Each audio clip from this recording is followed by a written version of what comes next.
On se parlait de l'Amazonie, le Brésil qui prend finalement les grands moyens pour tenter de maîtriser les feux de forêt. À compter d'aujourd'hui, l'armée sera déployée sur le terrain pour identifier et lutter les foyers d'incendie et lutter contre les foyers d'incendie. Le président en a fait l'annonce hier en fin de journée depuis le déclenchement du brasier. Jair Bolsonaro doit faire face à une pression internationale croissante. Cette semaine, plusieurs leaders, dont le président français Emmanuel Macron et le premier ministre britannique, ont appelé le Brésil à reprendre ses responsabilités face à cette crise environnementale. Donald Trump, pour sa part, a offert son aide au président brésilien dans une série de tweets. On va parler de tout ça avec Patrick Bonin. Il est porte-parole de Greenpeace. Bon début de journée.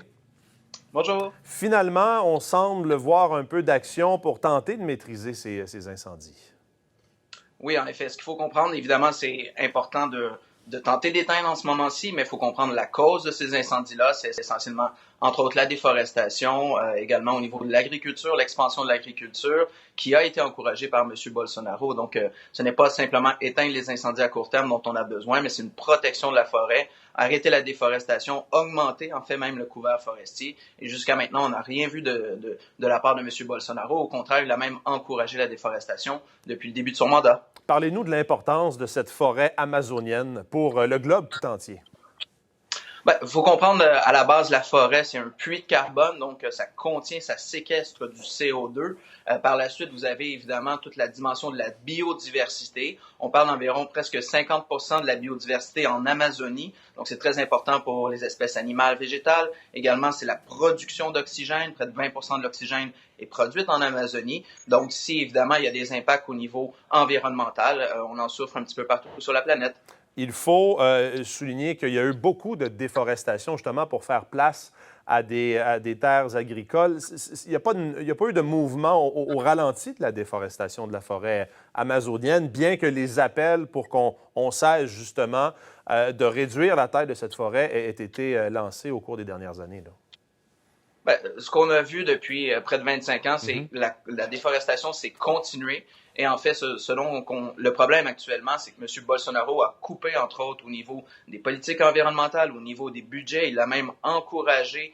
Il faut comprendre que les feux sont allumés par des êtres humains, la plupart. On perd le contrôle sur les feux, donc ça s'étend un petit peu partout. Et M. Bolsonaro a encouragé ça, a même coupé de l'aide internationale pour justement la protection de la forêt, pour les Premières Nations, pour lutter contre les feux de forêt. Donc maintenant, ce dont on a besoin, c'est une vraie politique. Il faut évidemment que le G7, lui aussi, fasse le travail, chacun dans leur pays, autant au niveau de la réduction de la déforestation que de la lutte contre les changements climatiques. Et pour l'instant, malheureusement, personne ne fait le travail.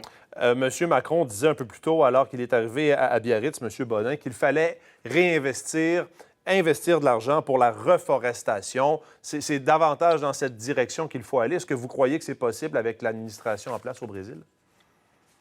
Il faudra un changement de cap majeur, que M. Bolsonaro arrête justement d'encourager la déforestation.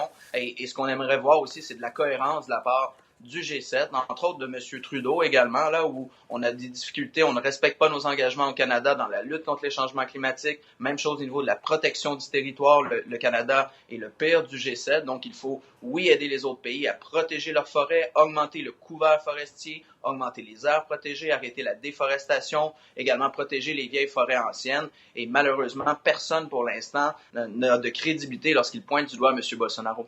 Et quand on a des feux de forêt ici importants, dans les forêts boréales, on sait que la forêt va se régénérer éventuellement, que des incendies de forêt sont nécessaires parfois pour régénérer la forêt.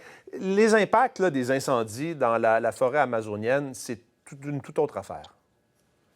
Il y a plusieurs impacts. Évidemment, lorsque la forêt brûle, il y a émission de CO2, ce qui augmente l'effet des changements climatiques. Par la suite, vous avez aussi des impacts sur la qualité de l'air pour les gens habitant autour, évidemment sur la biodiversité aussi. Et ce qui est inquiétant, en fait, c'est que c'est un genre de cercle vicieux où vous avez plus de feux de forêt qui alimentent les changements climatiques, qui mènent à davantage d'événements extrêmes, dont des sécheresses, dont des canicules, et qui a tendance évidemment à contribuer à une intensification des feux de forêt. Donc c'est ce qui est préoccupant dans ce cas-ci, comme un petit peu partout sur la planète lorsqu'on voit des feux de forêt. On verra de quelle façon le G7 va traiter de cette affaire et quelles conclusions tireront les politiciens. Patrick Bonin, le porte-parole de Greenpeace, merci d'avoir été avec nous.